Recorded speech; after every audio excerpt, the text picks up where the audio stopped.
ভদ্র ছেলেদের জন্য মেয়েদের মনে কখনো প্রেম জাগে না, যা জাগে সেটা হলো সহানুভূতি। সরকারি চাকরি আর সত্যিকারের ভালোবাসা কখনো যোগ্য ব্যক্তিরা পায় না। অতীতের কথা ভেবে কষ্ট পাওয়া হলো আবেগ, আর অতীত থেকে শিক্ষা নিয়ে সামনে এগিয়ে যাওয়াই হলো বাস্তবতা। জীবনে সুখী থাকার একটাই মন্ত্র, নিজের উপর বিশ্বাস রাখো, পরের উপর নয়। স্বার্থ আর অর্থ ভালো মানুষকেও অমানুষ করে তোলে।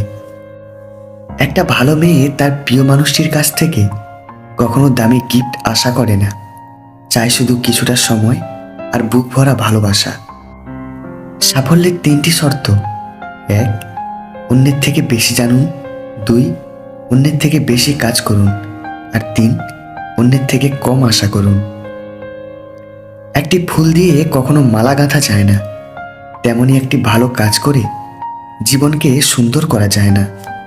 গুরুত্ব না থাকলে একই ছাদের নিচেও দূরত্ব লাগে, আর গুরুত্ব থাকলে একই আকাশের নিচে থাকলেও কাছের মনে হয়। ঝগড়া করার পর যখন দুজনেই একসাথে হেসে ফেলে, সেই মুহূর্তের মতো সুন্দর আর কোনো মুহূর্ত হয় না।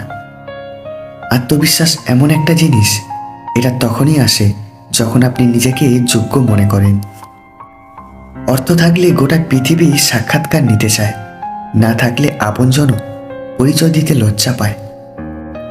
কোনো কিছু শুরু দেখে খুশি হও না, শেষটার জন্য অপেক্ষা করো, হয়তো শেষটা তোমাকে কাঁদিয়ে ছাড়বে। অল্প বয়সের নারীরা অতিরিক্ত আবেগপ্রবণ হয় এবং তারা আবেগে নিজেকে ভাসিয়ে দেয়।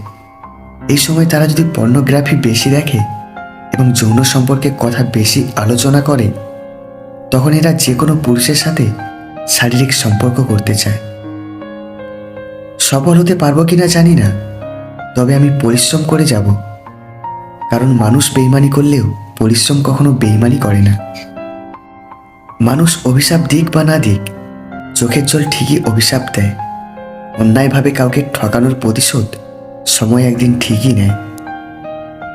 একটু ভুল হলেই লোকে মুখ ফিরিয়ে নেয়, অথচ মায়ের সাথে কত ভুল করেছি, মা কখনো মুখ ফেরায়নি।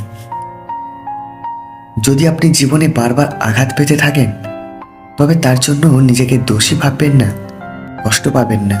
শুধু মনে রাখবেন, যে গাছটির ফল সবচেয়ে বেশি মিষ্টি, সে গাছটিতেই সবচেয়ে বেশিবার পাথর ছুঁড়ে মারা হয়। আমার অভাব তোমাকে না কাঁদালেও আমার শূন্যতা একদিন ঠিকই তুমি অনুভব করতে পারবে।